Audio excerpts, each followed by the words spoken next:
예수님이 말씀하신 처음 된 자, 나중 된 자, 이것은 일반 개인, 보편적인 사람을 두고 상황을 두고 하는 말이 아니고 하나님의 경륜을 위해서 늦게 나타날 자가 있고 하나님의 경륜을 미리 이제 준비시키기 위해서 처음 나타나는 사람이 있다. 그런 뜻입니다. 그렇기 때문에 누가 낫고 누가 못하고 하는 그런 해석이 아니고 아담이 처음 된 사람이잖아요. 사람으로 나타난 것으로서는 처음이잖아요. 이 사람은 처음 와서 예수 그리스도 오실 길을 준비를 해야 될 사람이에요. 그래서 처음 된 거예요. 그러니까 길을 마련해 놓은 아담을 통해서 아담의 후예로서 마지막 아담이 오시는 거예요. 그게 나중된 분이에요. 나중된 분. 그분이 오시는데 그분은 뒤늦게 왔지만도 자신의 뜻을 완성하시고 올라가셨다는 것입니다. 그래서 나중되었지만은 먼저 되었다. 그래서 부활의 첫 열매가 되셨다고 말해요. 그러니까 부활체로서 처음은 예수님이고 부활체로서 나중은 처음 창조되었던 아담이 마지막 부활체로 나타난다. 이제 그런 걸 얘기하는 것이에요. 하나님의 목적을 이루기 위해서 육체 안으로 오실 그 길을 예비하기 위한 그를 만드셨는데 그가 바로 첫사람 아담이라고. 그래서 첫사람 아담, 그게 첫째라는 뜻입니다. 근데 마지막 아담, 그 나중되었다. 그게 마지막 아담이라고 예수님이 부르잖아요. 그렇지만 마지막 아담으로 오셨지만도 먼저 부활해서 부활하세요. 먼저 부활했다. 그렇게 하시면은 간단한 것입니다.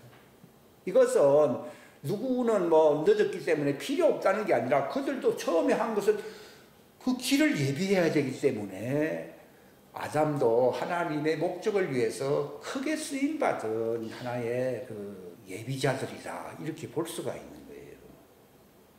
그러니까 예수님이 오실 수 있었던 것도 아담이 그 길을 마련해 놓은 것이죠.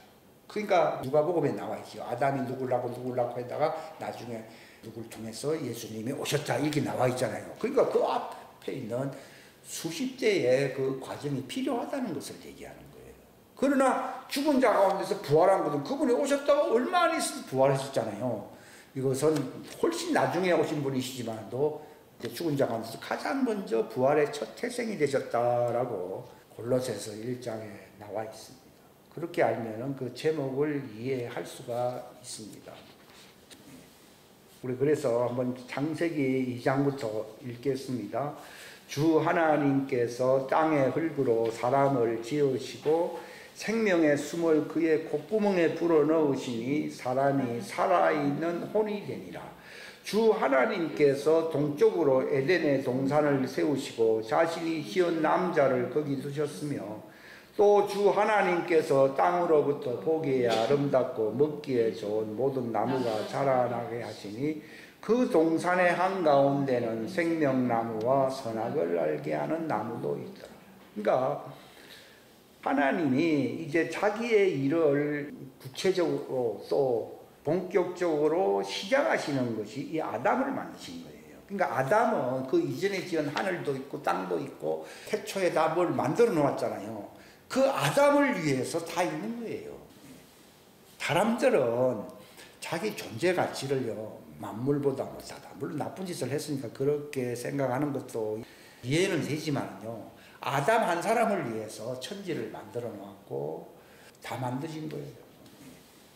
그러니까 사람이라고 하는 존재가 대단한 실상은 거기서 자기 정체성을 가져야 되는데 사업이 안 된다고 또 집안에서 버림받았다고 뭐 이렇게 극약 처방을 하는 사람도 있고 암울한 세월을 보내는 것은 성경을 믿지 않고 하나님의 경륜을 믿지 않기 때문에 무지에서 오는 막대한 실수라고 할 수가 있는데 그래서 그거 모르고 지금도 이거 모르고 세상 하직하는 사람들이 많습니다. 그러나 모든 것이 다 자기를 위해서 있는 거예요. 단지 자기 뒤에 오신 분이 있거든요. 그분의 은혜를 받아야 되는 거예요. 내가 이 땅에 왜 태어났느냐? 자기는 하나의 준비에 불과한 것이고 목적을 위해서 태어나신 예수님이 계셨거든요. 우리가 예수를 왜 믿어야 되느냐? 그분이 베푸시는 은혜를 받으면은 아담의 후예들도 땅에서 구속받은 자로서 시온산 앞에 설 수 있는 부활체가 되어야 돼요. 공간복음서에 나와 있는 그 예수님의 그 부활은 시작인 것이었고, 땅에서 사람들 가운데 구속받은 자들이 시내산에서 자기를 구속해 주신 그 예수님을 향하여 노래를 부르고 찬양한다고 나와 있거든요. 왜? 우리가 이 영원한 새 예루살렘 속에 들어가서 영원히 살 수 있는, 행복하게 살 수 있는 사람으로 만들어준 것에 대한 감사를 드리는 거예요. 아담의 후예들이 남은 과제가 그거 아니에요. 그러니까 예수님이 뭐라고 그랬습니까? 종들이 예수님을 많이 찾아오니까 너희가 오병이어의 기적을 통하여 먹을 것이 많이 생겼으니까 먹고 배부름 까닭에 나에게 또 찾아왔지. 그러니까 썩어 없어지는, 저 부활에 이를 수도 없는 것, 이런 것 때문에 살지 말라는 겁니다. 다 모든 것이 다 너희를 위해서 있고 딱 한 가지입니다. 너희가 죽는 존재인데 안 죽을 수 있는 길을 발견하기 위해서 내게 찾아와야지. 먹고도 죽을 수밖에 없는, 모세도 광야에서 양식을 먹었지만은 그 양식을 먹고도 죽었다고 나와 있지 않습니까? 그러나 나는 하늘에서 내려온 살아있는 빵이니 내 살과 피를 마시면은 영원히 죽지 아니하리라. 이걸 네가 믿느냐? 이걸 못 믿는 거라. 그걸 믿어야 영생을 얻을 수가 있는데, 교회는 다니는데 그건 안 믿어요. 교회는 왜 다니느냐? 잘 먹고 잘 살기 위해서. 그러니까 예수님 찾아왔잖아요. 너희가 교회 오는 이유는, 나를 찾는 이유는 뭐래요? 먹고 배부름 까닭에 좀 더 달라고 찾아오는 것이다. 썩을 양식을 위해서 그렇게 세월 낭비하지 말고 영생에 이르도록 안 죽고 견딜 수 있는, 즉 결국 안 죽는다 그 말입니다. 견딜 수 있는 양식을 얻기 위해서 나에게 오라는 겁니다. 그러면 인자가 인치신자, 그걸 위해서 하나님이 딱 정해놨다는 거예요. 정해놓았기 때문에 내가 온 목적은 그 양식을 너희들에게 주기 위해서 왔는데 엉뚱한 양식 나에게 달라고 구하지 말고, 인자는 아버지가 인치신 자라서 내게 오는 자들이 굶지 않고 목마르지 아니하고 영생에 이르도록 견딜 수 있는 양식을 주러 왔는데 마지막 때에 무덤에 있는 자들이 다 살아나게 될 것이다. 그리고 요한복음 6장에 말했잖아요. 근데 이 사람들이 그 말을 못 믿는 거예요.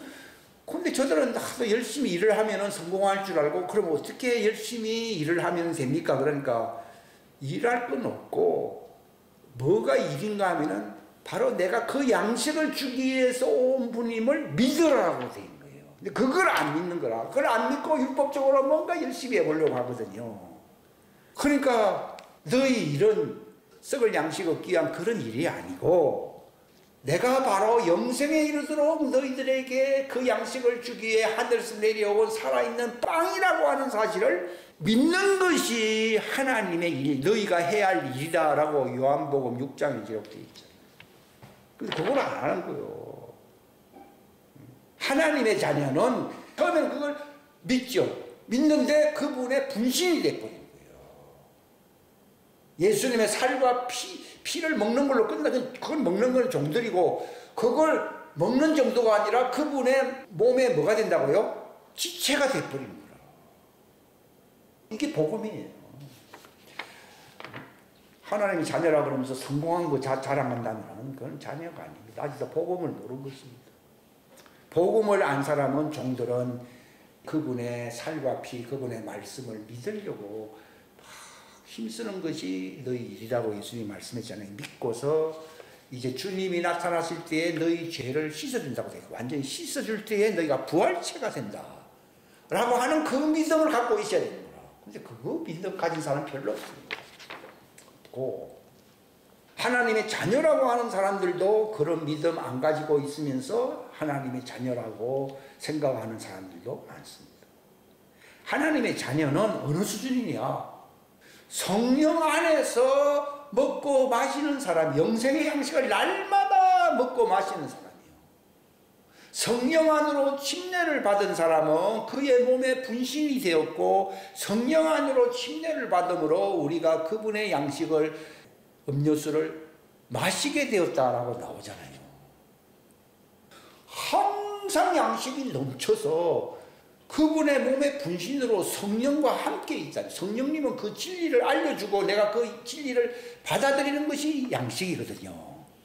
진리를 내가 받아들이는 것이 양식이라고요.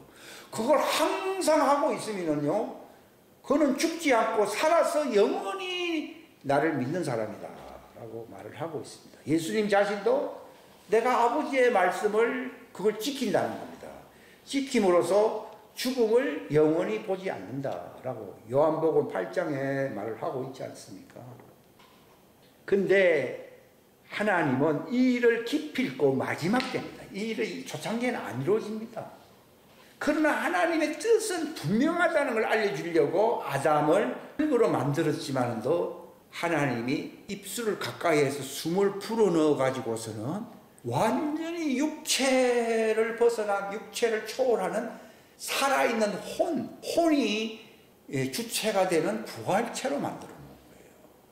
마지막은 육체도 이제 결합되는 것이 이제 마지막 부활인데, 초창기 아담의 부활도 잘 모릅니다. 사람들은 어떻게 해석합니까? 에덴동산에서 들어갔더니 사과도 먹고 복숭아도 먹고 딸기도 먹고 옷은 훌랑 벗고 있으면서 뭐 별거 다 먹다가 나중에 하와가 생기니까 둘 다 뭐 원신처럼 살았다. 이거 진짜 대도 안 한 얘기거든요. 이런 거. 그게 아니고 아담을 흙으로 만들었지만 너의 목적지는 여기가 땅이 아니고 에덴 동산이라고 하는 하나님의 왕국이에요. 하나님의 왕국에 너희들이 살게 하는 것이 너를 창조한 목적이라고 하는 것을 알려주려고 짓자마자 하나님이 입기운으로 생기를 불어넣어 가지고서는 육체가 어디로 가버렸는지 육체를 초월한 혼이 주체가 되는, 하나님의 자녀들은 뭐가 주체가 됩니까? 새 사람이라고 하는 새 영이 주체가 됩니다. 성령으로 태어난 것은 혼이라 했어요? 영이라 했어요? 영이라 되어 있잖아요. 요한복음 3장에 니고데모 보고 뭐랬습니까? 성령으로 태어난 것은 영이다 이렇게 나오잖아요. 그러니까 한 새 사람이 성령님이 들어옴으로써 우리 안에 새 사람이 창조되는, 이걸 하나님의 창조라고 그러거든요. 예수님도 그것이 시작입니다. 예수님도 그 과정이 되어야 그분도 부활하는 것이지, 그냥 하나님인데 하나님이 뭐 부활할 필요가 있습니까? 그러니까 그분도 육체로 오셨지만도 그분도 성령을 또 받으셨잖아요. 받음으로써 자기 안에서 한 새 사람을 창조했다라고 골로새 3장 10절에 있지요. 그게 바로 하나님의 창조의 시작이요, 시작 아니에요? 시작이시잖아요. 그래서 그분이 육체를 이제 벗어야만이 부활체가, 진짜 부활체가 되잖아요. 그래서 자기 속에는 이미 한 새 사람이 창조되어 있는데, 그래서 예수님은 내가 부활이요 생명이라 그랬거든요. 마찬가지로 여러분들도 자기 속에 그게 이루어져 있으면 나도 부활입니다. 단지 뭐가 남아있는 겁니까? 육체를 벗어서 새로운 육체가 입혀져야 되거든요. 요게 이제 남아있는 것이죠. 그래서 예수님이 십자가를 향해서 가는 거예요.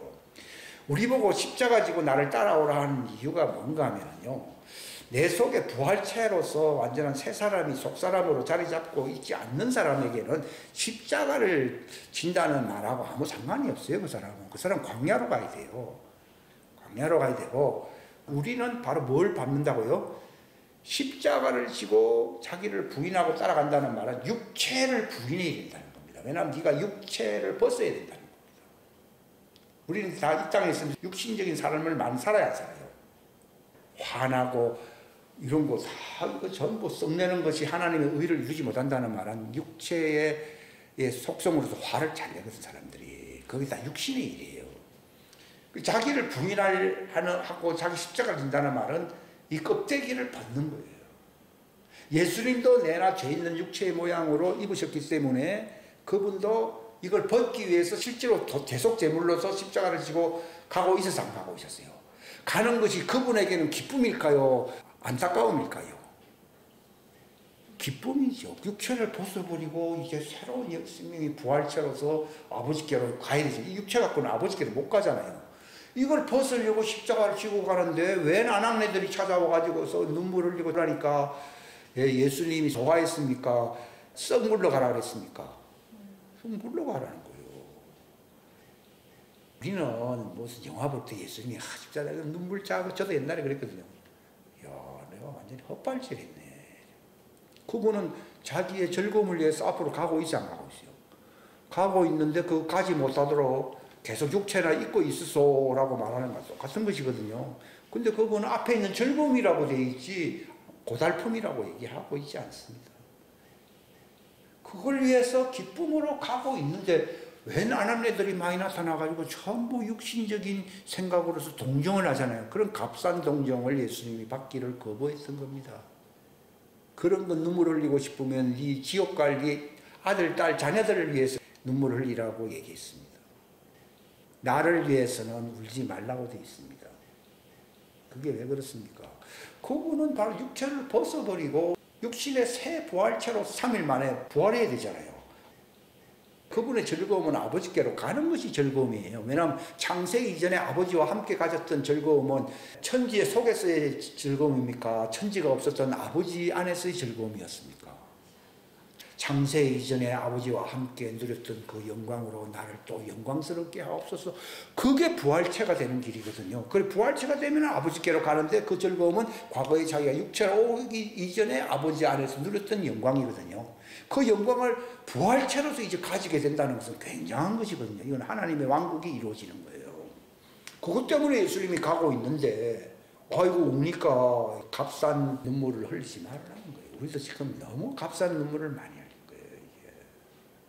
무슨 말인가 하면은 내가 정말 주님이 마지막 고난에 참여하는 그 일을 위해서 목숨 바치는 그 일이 있다면은 괴로움으로 가야 됩니까? 즐거움으로 가야 됩니까? 즐거움으로 가면은 예수님의 우편 보좌에 앉는 영광이 찾아온다고요. 그게 안 오고 이제 뭐 이렇게 되니까 문제가 좀 아쉬운 게 있는 것이지. 그것 때문에 내가 그리스도의 남은 고난에 동참해서 내가 죽으면은 바울은 그랬잖아요. 어찌하든지 내가 죽은 자 가운데서 부활에 이르러야 되는데 어떤 부활이 됐습니까? 내가 그분의 고난에 참여함을 알려하여 그분의 남은 고난에 참여해서 죽어야만이 예수님 우편 보좌로 가는 즐거움이 있는 것이다. 그 말입니다. 내가 뭐 병 걸려가지고 힘든 세상 잘 이끌어 하면서 죽었다. 그거는 뭐 그런 보상이 없지요. 그러나 그분의 고난에 참여하는 거, 그리스도의 남은 고난에 참여함으로 말미암아 내가 인생을 마감한다 그러면은 내가 예수님의 두 번째 가는 부활체로서 영광에 들어갈 수 있다는 것입니다. 그리고 지금은 예수님 다음 가는 그런 부활체로서 부활해야 되는 시점에 와 있어요. 왜냐하면 지금 휴거 시절이지 이제는 무덤에 들어갔다가 올라가는 시절은 점점 끝나가고 있어요. 물론 죽을 수는 있는데 이제 때가 가까이 오면 그 일을 하다가 준비한 사람은요 땅속에 또 묻혔다가 남은 가는 게 아니라 그대로 산채로 이건 예수님보다 더 커요 안 커요? 예수님도 무덤에 들어갔다가 나오는데 이거는 뭐 그대로 뭐 하늘로 하는가 이보다 더 큰 일을 하리라 그러면 그가 바로 더 크게 된다. 영광으로서 그렇잖아요. 산채로 올라가 버리니까. 그러니까 산채로 올라간 사람은 막연하게 잠자고 하품하면서 올라갈 게 아니고 말 그대로 피난처 준비하고 한 세계권을 가져서 만왕의 군왕들의 머리가 되고 그래서 많은 수억 평 이상의 부동산을 차지할 수 있어야 되고 3년치 먹을 수만 명이 3년치 먹을 양식을 준비할 수 있는 자가 된다면 그는 살아서 올라가요. 이게 저절로 여러분 올라간다 생각하지 마십시오. 제가 그걸 말씀드립니다. 왜 그런 일을 시키느냐? 하나님은 아담의 후예는 반드시 에덴 동산 이게 새 예루살렘성의 모형이거든요. 들어가는 일을 확정했다는 표시로서 세상 창조하고 난 뒤에 아담을 만들고 난 뒤에 바로 숨을 불어넣어가지고 육체만 그렇지 않았을 뿐이지 혼의 부활체로서 에덴 동산에 들어갔어 안 들어갔어요? 들어가고 있잖아요. 근데 이 마지막 남은 과제는 육체까지도 변화되어서 새 부활체로 들어가야 되기 때문에 그 육체의 더러움을 씻어야 되잖아요. 그래서 광야로 가서 막 씻어낸다 그러고 하는 얘기가 그 얘기입니다. 그 일을 할 수 있겠는가? 이거는 이제 하나님의 은혜로만 가능한 것입니다. 이거 생각하면요 잠이 좀 안 오려고 그래요. 안 그렇겠어요? 뭐 내가 할 수 있는 일이라 그러면요, 뭐 그건 내가 준비해놓고 때가 되면 하겠습니다. 이렇게 할 수 있는데 10번, 100번 다시 태어난다 하더라도 이거는 내가 할 수 있는 일이 아니거든요. 그러니까 이거는 은혜가 있을지어다. 누구에게요?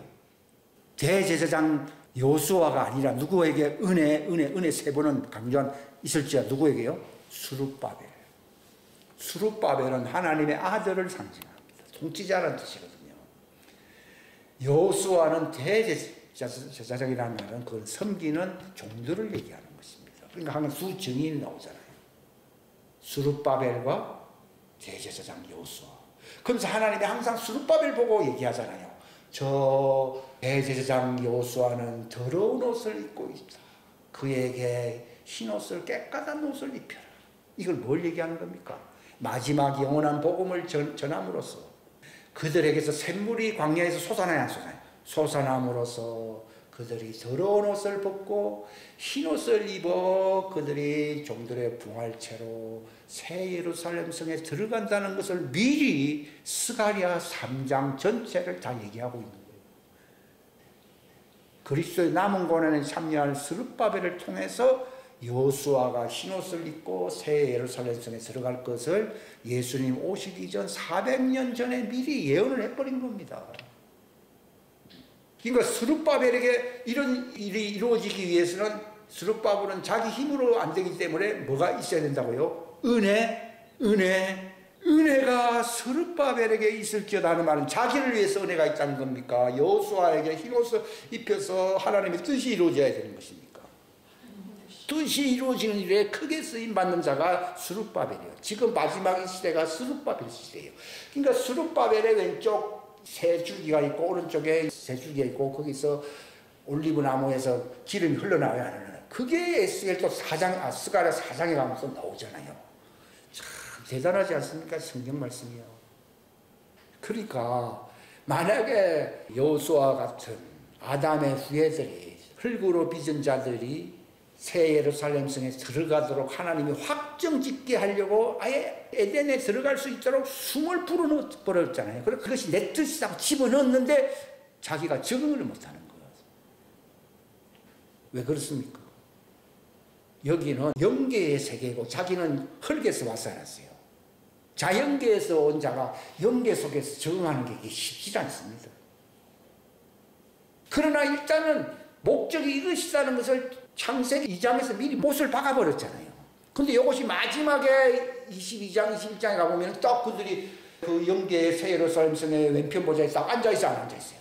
요한계시록 맨 마지막에 두 번째 장은 이걸 보여주면서 이게 매칭이 싹 돼야 되거든요. 이게 하나님의 뜻인 거예요. 그 일이 이루어지게 하려고 도우미로서 섬기는 자라고 그랬잖아요. 도우미, 섬기는 자. 자로서 누구를 내보냈습니까? 첫 번째 타자가 누굽니까? 아벨. 아담이 실패하니까 아담의 죄를 사해주려고 자기 피로서 사해주려고 자기 집안을 살리려고 아벨이 나타나서 죽임을 당하잖아요.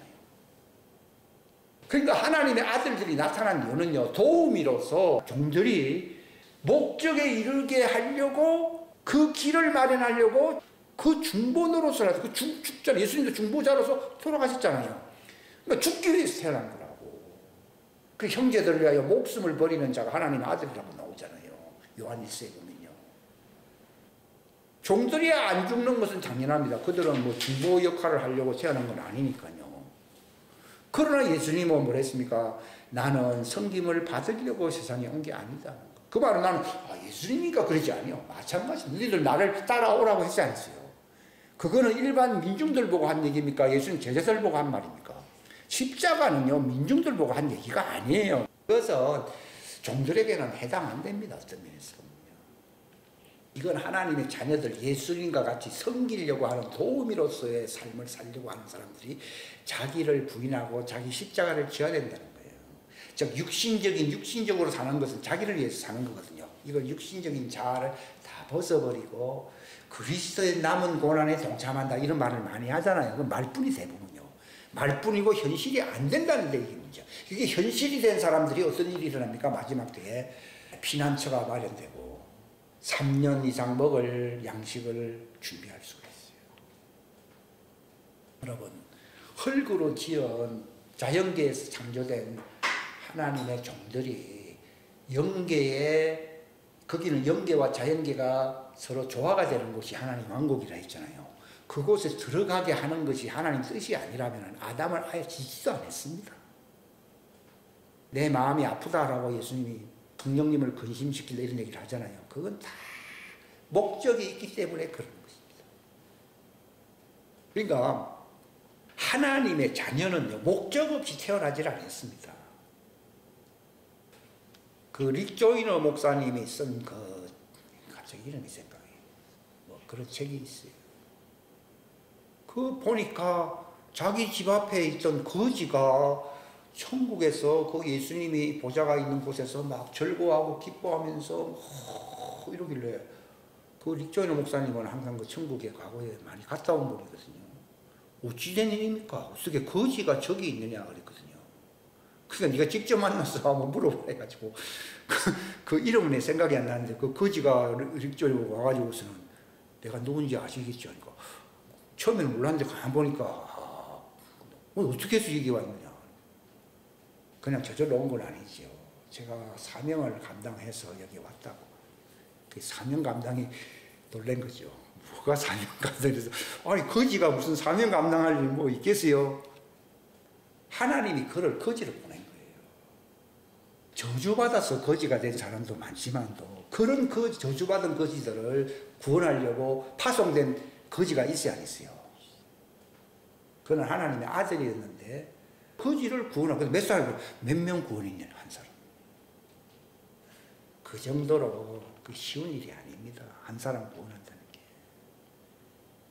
그 어떻게 구원했느냐 들어보니까, 그냥 신문지만 듣고 자는데 날씨가 너무 추워가지고 신문지 저 사람 하나 듣고 자다가는 죽을 것 같아서 자기 신문지를 하나 더 얹어 놓았고, 자기가 입던 옷을 거기다 다 올려놔가지고서 나는 얼어버려 죽고, 자기는 본래 파송된 천국으로 갔어야 안 갔어요. 그러니까 파송됐기 때문에 걸로 가는 거예요. 뭐 내가 뭐 죽어서 노력을, 그게 아니라 본래 거기 파송되었다가 임무가 끝나니까 하나님이 데려온 거예요. 그게 하나님 자녀인 것이지, 뭐 출세하려고 하나님의 아들이 세상에 오는 게 아니에요. 목적은 한 가지, 네가 맡겨놓은 거지 저 사람 한 사람을 네가 데려와야 된다. 그래서 네가 거지가 되어야 거지를 데려올 거 아니에요. 어떤 책을 읽어보면요, 그 장녀를 한 사람을 그 끄집어내려고 그를 장녀 비슷하게 보내버린 거예요. 하나님. 그런 것도 있어요. 그러나 그거는 흉내내가 될 일이 아니고, 그거는 그 임무가 있는 거예요. 그러니까 다 특수 임무가 있어요. 그러니까 하나님의 자녀는 딴 일을 하면 안 됩니다. 내게 맡겨진 특수 임무가 무엇이냐, 이것을 알아야 된다는 거예요. 거지로 왔기 때문에 힘들게 사는 거예요. 하나님의 자녀는 이 땅에 와서 내가 힘들게 고생, 그게 아니라 본래 창세 이전에 그 즐거움 속에 있다가 임무 완성을 위해서 고통이 있는 세상 속으로 파송됐어요, 안 됐어요? 파송되었다 그 일 끝나면은, 예수님도 그 일 끝났잖아요. 그러니까 십자가 지는 것은 이제 마지막 끝을 내려고 가는데 자꾸 괴로운 세상에 더 있게 만드니까 썩 물러가버려 그랬잖아요. 그러니까 값싼 동정의 눈물을 흘린다든지 이런 거 안 한다고. 내가 지금 왜 숨쉬고 있느냐, 왜 가만히 있냐, 지금 주님이 가만히 있으라 해서 가만히 있는 거예요. 옛날에는 내가 힘들었어요. 뭐든지 열심히 뭘 해야 직성이 풀린 사람인데 가만히 있으라 그러니까요. 그럼 한 달 가만히 있어야 됩니까? 그러니까 내가 시킬 때까지. 심지어는 미국에서 뭐라 얘기하는가 하면은 지금이다 라고 주님이 말하게 하게 할 때까지 가만히 있으라는 거예요. 이야, 그러니까 딴 사람이 볼 때는 내가 놀고먹는 사람처럼 다 보이는 거예요. 근데 가만히 있었기 때문에 이런 메시지들이 나오고 있는 것이지, 만약에 이리저리 설치다 그러면은 옛날 얘기 그런 얘기나 하고 끝난다니까. 가만히 있는 것이 하나님의 일인 거예요. 왜냐하면 그 속에서 하나님이 일을 해야 해요. 내 혀를 움직이고 내 오장육부를 막 기운들어 놓고 할례를 막 행하지, 내가 설치 가지고서는 할례가 안 일어나요. 할례는 남자들이 받는 것이 할례지 여자들은 안 받거든. 여자들은 종을 얘기하는 거예요. 그러니까 그 하나님의 일을 완벽하게 해내기 위해서는 내가 죽어버리는 할례가 일어나야 돼, 안 일어나요? 내가 죽어버려야 된다는 거예요. 바울이 그랬잖아요. 내가 그리스도와 함께 십자가 못 박혀 죽었다고 했잖아요. 이제 내게 사는 분은 그리스도라고 얘기하잖아요. 그러니까 그렇게 되어야지 하나님의 뜻이 이루어지는 것이지, 내가 설쳐가지고 될 일이 아니거든요. 다시 출애굽기 3장 1절부터 읽겠습니다. 시작. 이제 모세는 자기 장인 곧 미디안의 제사장 이드로의 양떼를 지키더라. 그가 그 떼를 사막의 뒤편으로 인도하여 하나님의 산 호렙에 이르매 주의 천사가 떨기나무 한가운데로부터 나오는 불꽃 속에서 그에게 나타나니라. 그가 보니 보라 그 떨기나무에 불이 붙었으나 떨기나무가 소멸되지 아니하였으므로 모세가 이르되 이제 내가 옆으로 가서 이 큰 광경을 보리라. 떨기나무가 어찌하여 타지 아니하는가 하였더라. 그가 보려고 옆으로 가는 것을 주께서 보시고 하나님께서 그 떨기나무의 한가운데로부터 그를 불러 이르시되 모세야 모세야 하시니 그가 이르되 내가 여기 있나이다 하거늘 그분께서 이르시되 여기에 가까이 오지 말라. 내가 선 곳은 거룩한 땅이니 내 발에서 신을 벗으라 하시고 또 이르시되 나는 내 아버지의 하나님 곧 아브라함의 하나님 이삭의 하나님 야곱의 하나님이라 하시니 모세가 하나님 뵙기를 두려워하였으므로 자기 얼굴을 숨기니라. 이 무슨 얘기를 하는가 하면요, 아까 에덴 동산에 들어가겠다면서 그게 장래를 바라보는 하나님의 목적을 위해서 미리 보여준 거야. 이게 신비스러운 거잖아요. 그냥 그가 뭐 들어와서 잘 살았다 이런 얘기가 아니다니까요. 그거 설명하려면 이 에덴 동산 사건 얘기하려면 오늘 시간 안 됩니다. 오늘은 서론적으로만 얘기를 해야 되기 때문에 출애굽기를 방금 읽었는데 이 호렙산에서 있었던 일이거든요. 떨기나무, 그 떨기나무는 뭐 아주 시원찮은 나무입니다. 근데 불이 확 붙었어요. 그게 뭔가 하고는 이상하다. 네가 선 곳은 거룩한 곳이냐 하는 말은요. 여기가 바로 하나님이 너를 정화시켜 새 예루살렘 성으로 들어가게 하는 길이라는 것입니다. 이게 그 당시 3,500년 전에 일어난 일이 아니라 장차 그들이 광야에서 불이 태워져 가지고서 새 예루살렘 성 거룩한 곳으로 들어가는 걸 미리 3,500년 전에 보여줘서 안 보여줬어요. 보여준 거예요. 에덴 동산 아까 읽었던 내용도 과거 얘기가 아니라 새 예루살렘 성에 들어가게 하려고 하는 일의 과제를 앞으로 보여주려고 보여준 거예요. 마치 그 하와를 태어나게 하고 선악과를 아는 나무 열매를 먹게 하고 그러면서 생명나무 과실을 지키게 하고 이 모든 것이 마침내 그를 새 예루살렘 성으로는 실패하지 않고 들어가는 길을 보여줘야 안 보여줘요. 생명나무의 이런 길을 지킨다고 나와 있잖아요. 그걸 보여주는 거예요. 이걸 알고서 여러분 이걸 보면요. 야, 이게 에덴 동산 이거 얘기가 보통 얘기가 아니구나 하는 걸 알게 됩니다. 그다음 이것도 마찬가지입니다. 이것도 그 당시에 무슨 산에 이상한 산에서 불이 붙어가지고 산불 나는 줄 알고 가봤더니 그게 아니다. 그런 얘기가 아니고 하나님의 불이 붙었잖아요. 마침내 이스라엘이 에덴에서 쫓겨난 이 아담의 후예들이 하나님이 마련한 그 장소에서 그들이 정화시켜서 불이 붙어야 보세요. 불이 붙으면 네가 바로 그들을 약속의 땅으로 데려가야 되고요. 젖과 꿀이 흐른다는 말은 새 예루살렘 성에 들어간다는 걸 보여주는 거예요. 우리가 알고 있던 것하고 너무 다르죠. 그걸 모세에게 직접 보여준 거예요. 떨기나무는 바로 모세와 같은 종을 얘기하는 겁니다. 땅에서 난 자는 그러니까 불을 안 붙고 그냥 생기만 받아가지고서 에덴 동산 들어갔다 실패해서 실패 안 했어요. 실패했는데 이게 성공하기 위해서는 모세 보고 네가 젖과 꿀이 흐르는 그 가나안 땅 새 예루살렘 에덴을 얘기하는 것이거든요. 에덴이 젖과 꿀이 흐르는 곳이에요. 거기에 들어가려면 불이 붙어야 돼, 안 붙어야 돼요. 그 지난번에 불 붙는 얘기 했어요. 그러니까 예수님께서 내가 뭐 하려고 이 땅에 왔다고요? 땅에 그건 종들을 얘기하는 거죠. 아담의 후예들을 불 붙이려고 왔다. 그래서 출애굽기 19장 읽겠습니다. 16절 시작. 셋째 날 아침에 천둥과 번개와 짙은 구름이 산 위에 있고 나팔 소리가 심히 크므로 진영에 있던 온 백성이 떨더라. 모세가 하나님과 만나려고 백성을 데리고 진영에서 나오매 그들이 상기석에 섰더라. 시내산에 온통 연기로 자욱하니 이는 주께서 불 가운데서 그 위로 내려오셨기 때문이다. 그곳의 연기가 화로의 연기같이 위로 올라가고 온 산이 크게 진동하더라. 나팔 소리가 오랫동안 남에 점점 더 커질 때에 모세가 말한즉 하나님께서 그에게 음성으로 응답하시더라. 요 바로 이 출애굽기 3장 말씀이 더 현실화돼서 안 됐어요. 이때는 자기 혼자 본 것이지만 이스라엘 사람들이 시내산을 왜 데려왔습니까? 마침내 너희에게 불이 내려가지고 산에 불이 붙었잖아요. 이 불로서 너희가 정화가 되어가지고 내가 인도하는 바 새 예루살렘 성으로 적과 꿀로 흐르는 가나안 땅이라는 말은요, 새 예루살렘 성을 말을 하는 거예요. 이게 예표적으로 보여준 거예요. 근데 우리는 뭐 여기 팔레스타인 땅에 있는 그거를 자꾸 생각하니까 거기가 얼마나 미사일이 많이 날아다니고 막 굉장히 살기가 어려운 곳인데 그런 곳을 뭐 그렇게 얘기하시느냐 이런 의문점이 있었는데요. 이건 딱 예표예요, 예표. 거기에 들어가게 하려고 하나님이 불을 붙여주시는, 하나님은 소멸시키는 불이라는 말은 죄를 소멸시키게 하시게요. 죄를 소멸시키는 하나님이에요. 그래서 불로 임했어요, 안 임했어요? 시내산에 불로 임했는데 이스라엘 사람들은 죄가 많다 보니까 막 하나님의 음성을 들으니까 무섭다고 막 얘기하거든요. 그렇죠. 죄를 완전히 박살내기 위해서 하나님이 불로 임했는데 그들이 그런 하나님 만나기가 힘든 것은 너무 당연한 것이고, 그 불에서 말씀하신 하나님의 음성을 듣기 위해서 모세가 대표자로서 올라간 것은요, 아까 3장에서 호렙산에서 뿔기나무에 붙은 불과는 또 다른 차원이잖아요. 이 점점 가까워지고 있잖아요.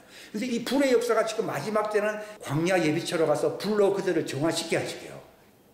요것이 결말이에요, 결말. 그래서 야곱은 뭐가 되고요? 불이 되고. 그걸 배경을 모르면요, 야곱이 불이 되냐 나오잖아요. 예수님은 뭐랬습니까? 불로 나고 물로 나고 성령으로 나지 않고서는 하나님의 왕국에 못 들어간다고 나오잖아요. 다 이런 포석을 깔고서 하나님 하시는 말인데 우리는 너무 평면적으로 보는 경향이 많죠. 이 안목을 하나님이 자꾸 열어주시는 거예요. 아, 이게 이 말이네. 요건 옛날 진행 과정입니다. 자, 신명기 4장, 여로부터 38년이 지나갔습니다. 32절 4장 시작. 이제 내가 있기 전에 날들 곧 하나님께서 사람을 땅에 창조하신 날부터 지금까지 지나간 날들에게 물어보라. 하늘 이 끝에서 저 끝까지 물어보라. 이런 큰 일이 있었느냐? 이런 일을 들은 적이 있느냐? 어떤 백성이 너처럼 불 가운데서 말씀하시는 하나님의 음성을 듣고 산 적이 있었느냐? 하나님이 선택했기 때문에 정화시켜 주려고 이렇게 불이 나타난 것이죠. 이방인들이 만약 그 불을 보았다면 다 죽습니다. 죽어요. 그러니까 하나님의 위대한 일은 불 가운데서 말씀하신 하나님이 너희를 정화시키려고 나타났다는 겁니다. 이것도 하나의 예표적인 것입니다. 이것을 출애굽기로부터 한 38년 지났잖아요. 그죠? 신명기서는요, 출애굽기로부터 38년 지난 뒤에 기록된 겁니다. 시기적으로요. 이건 어디 들어가기 전에 기록한 것입니까? 가나안 땅. 지금으로 하면 새 예루살렘 성에 들어가기 전에 그들이 광야에 있었잖아요. 그런 것처럼 이 마지막 때도 새 예루살렘 성에 들어가기 전에 광야에 있어냈어요. 있는데 이제는 불을 붙여버립니다. 이건 놀라운 얘기 아닙니까? 자, 이사야, 구체적인 얘기, 이사야 4장 3절 시작. 시온에 남은 자, 예루살렘에 남아있는 자, 곧 예루살렘 안에 살아있는 자들 가운데서 기록된 모든 자는 거룩하다 불리리. 이때에 주께서 심판하는 영과 불태우는 영으로 시온의 딸들의 더러움을 씻어내시며 예루살렘 한가운데로부터 그것의 피를 깨끗이 제거하시리라. 또 주께서 시온산의 모든 거처와 그녀의 집회들 위에 낮에는 구름과 연기를 창조하시고 밤에는 타오르는 불꽃을 창조하시리니 땅의 모든 영광 위에 방벽이 있으리라.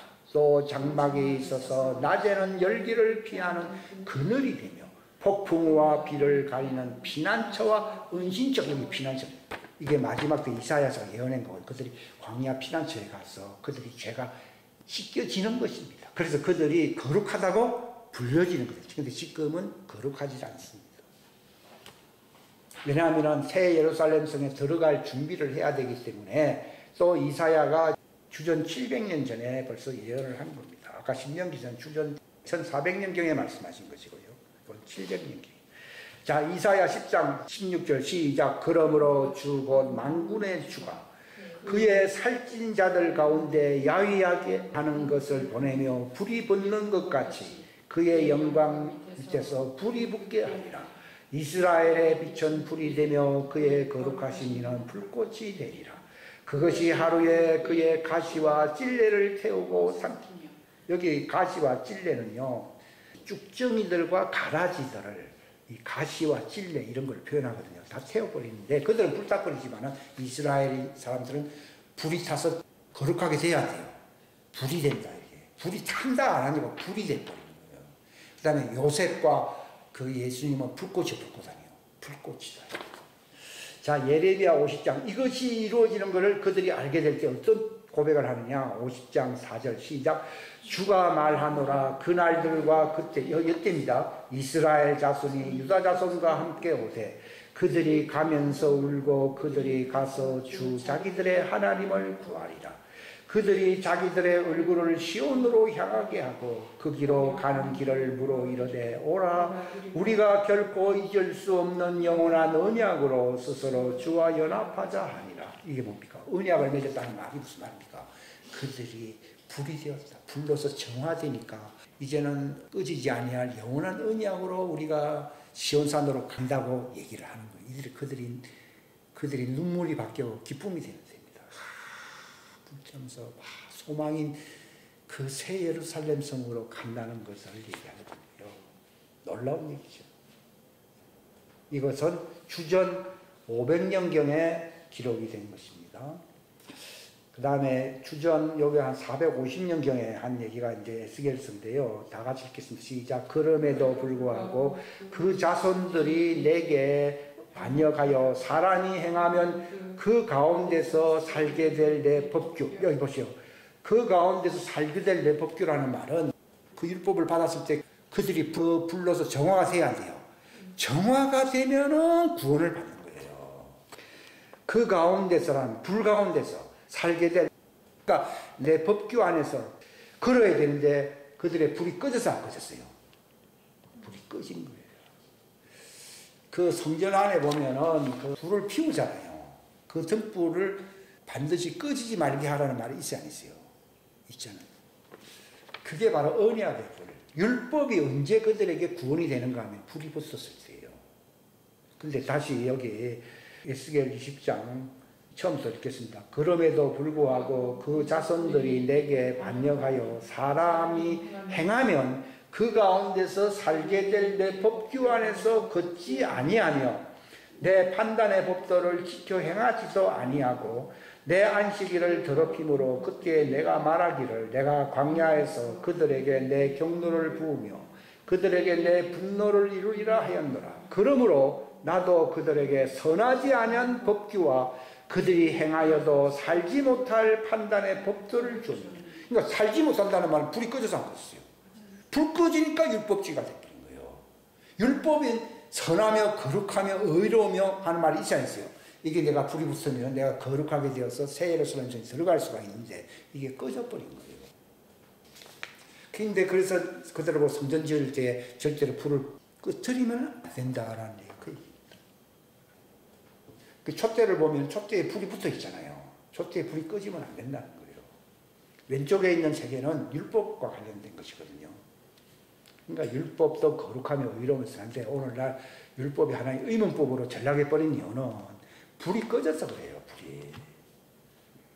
아담에게 생기를 불어넣었을 때에 바로 하나님은 그에게 불 붙일 준비가 이제 불을 붙이거든요. 불을 붙이게 되면은 그가 옷을 입어야 하고요. 옷을 입는데 죄는 안 지었지만은도 불로서 입혀지는 언약의 옷을 입지 아니하니까 율법을 딱 만나니까 자기가 벌거벗어 잡혔어요. 벌거벗었기 때문에 쫓겨난 거예요. 이게 아주 깊은 얘기 아니에요. 얼마나 재미난 얘기예요. 나는 이런 성경 공부 대단하다고 그랬어요. 그래서 하나님이 마지막 때 어떤 일을 행하십니까? 자, 에스겔 36장 시작. 그때 마지막 때입니다. 25절 시작. 그때에 내가 정결한 물을 너희 위에 뿌려 너희를 정결하게 하되 너희의 모든 더러움과 너희의 모든 우상으로부터 너희를 정결하게 하리라. 또 내가 새 마음을 너희에게 주고 새 영을 너희 속에 두어 너희 살에서 돌같은 마음을 제거하고 너희에게 살로 된 마음을 주리라. 또 내가 내 영을 너희 속에 두어 너희로 하여금 내 법규 안에서 걷게 하리니 너희가 내 판단의 법도를 지켜 행하리라. 내가 너희 조상들에게 준 땅에 너희가 거하면서 내 백성이 되고 나는 너희 하나님이 되리라. 새 예루살렘 성이 바로 옛날 예루살렘에 있었던 그 위치에 다시 세워지거든요. 그래서 거기에 간다는 내용이지 뭐 지금 있는 저희 예루살렘 미사일이 날라오는 그런 곳에 간다는 얘기가 아닙니다. 자, 뭐 이제 37장 또 읽겠습니다. 같은 말입니다. 시작. 주 하나님이 이 뼈들에게 이같이 말하노라. 보라, 내가 숨을 너희 속에 들어가게 하리니 너희가 살리라. 내가 너희 위에 힘줄을 두고 너희 위에 살이 생기게 하며 너희를 살갗으로 덮고 너희 속에 숨을 넣으리니 너희가 살리라. 내가 주인 줄을 너희가 알리라. 이 생기를 부르니까 이제 부활체, 완전히 육체도 부활체가 되어서 들어가게. 이것은 새 사람의 부활체하고는 조금 차이가 있죠. 읽어보면 좀 느낌이 있죠. 여기 종들의 부활체, 이걸 여자. 오바댜서도 같은 말입니다. 다 같이 읽겠습니다. 시작. 야곱의 집은 불이 되고 요셉의 집은 불꽃이 되며 에스의 집은 지푸라기가 되리라. 그들이 저들을 불사르고 삼킬 터인즉 에스의 집에 남은 자가 하나도 없으리라. 주가 말하였느니라. 구원자들이 시온산 위로 올라가서 에스의 산을 심판하리니 그 왕국이 주의 것이 되리로다. 그러니까요. 에스의 집안, 이때는 이게 적그리스도와 연합한 집안이 그 에스의 집안이거든요. 마지막 때 이 구라파 사람들을 주로 무슨 에스의 후예들이라고 얘기를 하는 것이 있어요. 지금 중동 지역도 그렇고요. 그들이 나중에 불이 붙어서 심판을 받는다는 것을 얘기하지만은, 그러나 남은 야곱의 집은 정결한 불이 되어서 살아남아야 한다. 살아남는다는 걸 얘기하고 있고, 여기 21절에 보면 구원자들 하는 것은 야곱이 집을 얘기하는 게 아니라 요셉입니다. 이게 예수님처럼 구원자들이 됩니다. 마지막 때요. 이들이 바로 이스라엘을 살리잖아요. 광야에 예비처를 주죠. 먹을 걸 주죠. 완전 구원자들 아니에요? 그러니까 이들이 휴거를 받는 거예요. 휴거 받는 이유는 구원자들이기 때문에 하나님이 데려가셔요. 그들은 이 땅에서 원수들에게 잡혀서 죽어야 할 이유가 없거든요. 자, 스가랴서 우리 아까 읽었는데 한번 읽어봅시다. 시작. 이제 여호수아는 더러운 옷을 입고 그 천사 앞에 서 있는데 그분께서 자기 앞에 서 있던 자들에게 응답하여 이르시되 그에게서 그 더러운 옷을 벗기라 하시고 또 그에게 이르시되 보라, 내가 내 불법을 내게서 떠나게 하였으니 이제 의복을 바꾸어 내게 입히리라. 바꾸잖아요. 됐습니다. 다 읽어보시기 바랍니다. 여기 보면요, 참 재미나는 말씀입니다. 이건 주전 400년경에 기록됐는데요. 3장뿐만이 아니라 4장도 여러분들 읽어보시고요. 하나님 아버지 감사합니다. 귀한 시간 주셔서 감사합니다.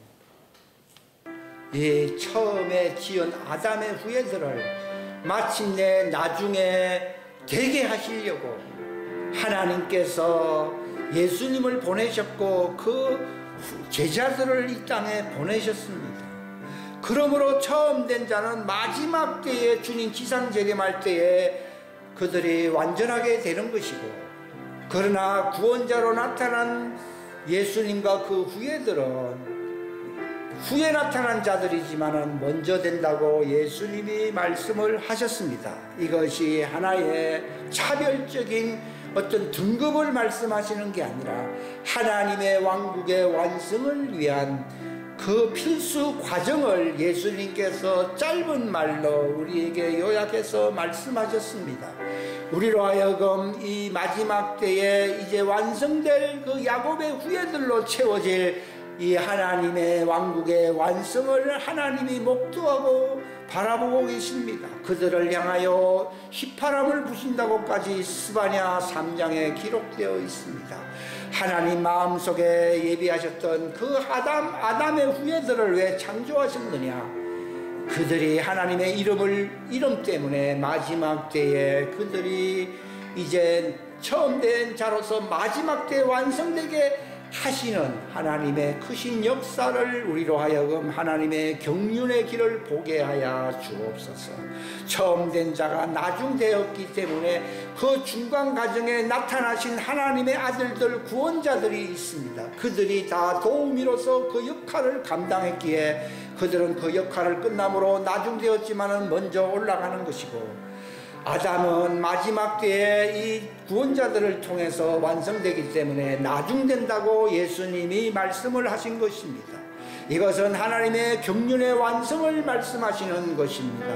우리로 하여금 이 놀라운 말씀들을 묵상하며 우리가 마음에 새길 수 있는 자들이 되게 하여 주옵소서.